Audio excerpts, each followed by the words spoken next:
Well, welcome back, and thank you so much for praying with us for the launch of this brand new life-giving church in Walker, Michigan. Later this September, we are 4 weeks from our grand opening Sunday on September 13th, and this week is our second week of 21 Days of Prayer that we're doing as a launch team. If you want to join us, just reply to this text. We'll add you to the rest of the days where I send out a similarly structured video as the one you're receiving each week. We're also in the final stretch of getting this thing across the finish line, from an imaginary church to a real, live, living, and breathing spiritual community. But we still need your help. If you haven't considered joining us yet through your giving or sharing any of our stuff on social media, those are the two main ways that you can support during this season and breathe life into this thing that God is building. We would love for you to add some fuel to the fire. We're still looking for 100 people to give $100 a month for the next year to give us a runway as a church to reach our community. Our giving is safe, it's secure, it's tax deductible, and it can be found at tribeschurch.co/give. This week, I want to take you to Psalm 16, verses 5 and 6. It says this: "The Lord is my chosen portion and my cup. You hold my lot.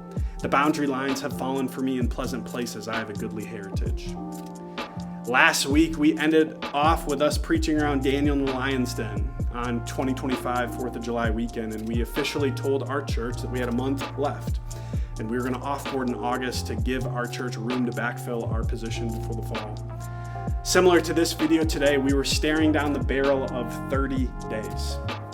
Only difference was that a year ago, we still did not know what God wanted our family to do.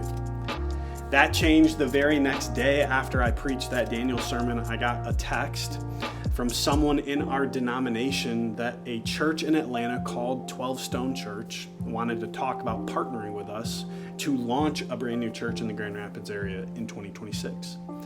God resurrected this dream that we had been dreaming for a decade, that we had let die along the way. God slammed shut every other door that past year. And yet this one, which had been our number one option a few years ago, flew open without us even knocking on it. And so with a month to spare, we took the leap. We signed up last minute for a church planning assessment through the Wesleyan Church in Delaware the weekend before my last week on staff. It was a brutal few days of assessment for Mel and I, and we got to the last night before the final decision, and honestly, we could see it going either way. We packed up our hotel Sunday morning, and I couldn't leave the room. I got on my knees as Mel headed downstairs, and I told God I wasn't going to leave until he answered us. After a minute of praying, I felt this calm come over me, and God impressed this sentence onto my heart, that it's going to be okay. Now, you could take that a couple different ways, but it was just what I needed. So I went downstairs, saw Mel at breakfast, and she said that God had stopped her as she was walking down a flight of stairs and impressed the very same sentence: it's gonna be okay. We drove to the assessment, and they gave us a green light. That's been Mel and I's mantra through the highs and the lows of this process since that moment in that hotel room in Delaware. It's gonna be okay. I don't know what you're facing this week, but I want to proclaim the same thing over you that God proclaimed over us, that God's got you. You're not alone. He has a purpose for your life. He'll never leave you or forsake you. He created you on purpose for a purpose, and he wants to use your life as a blessing to the world around you.